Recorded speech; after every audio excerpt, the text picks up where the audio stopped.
15 millions et demi sur cette opération, de manière à ce qu'il y ait, je dirais, un changement visible, rapide, qui s'organise et qui, par conséquent, crée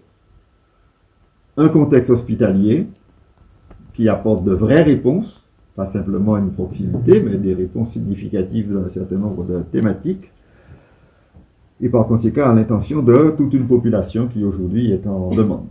Du Nord-Atlantique est effectivement une population qui a un recours aux soins qui est moindre par rapport aux autres territoires de la Martinique. Donc il était important pour le CHU de pouvoir avancer sur des projets là aussi, de réhabilitation, d'amélioration de l'offre de soins sur le site de Trinité. Donc nous sommes ravis aujourd'hui, avec le concours de la CTM, de pouvoir faire aboutir un certain nombre de dossiers.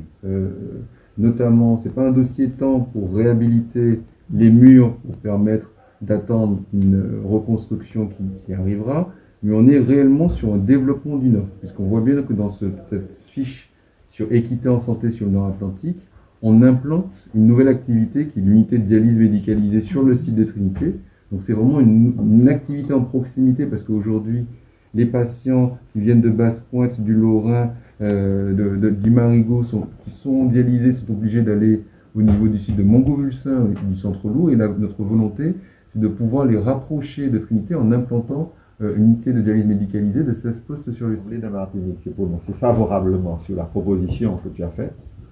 et pour donner mandat donc pour que tu puisses signer les conventions au nom de la collectivité, ce qui est donc fait maintenant avec, je dirais, une volonté de faire en sorte que toutes ces perspectives qui ont été exprimées par beaucoup, eh bien, deviennent des réalités très concrètes, puisqu'il y a un calendrier qui est fixé, il y a une obligation de réaliser ces opérations dans un délai maximum de 30 mois, puisqu'il faut que,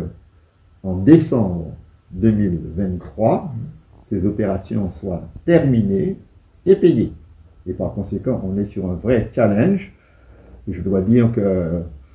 notre collègue Francis Carole s'est beaucoup investi dans cette affaire.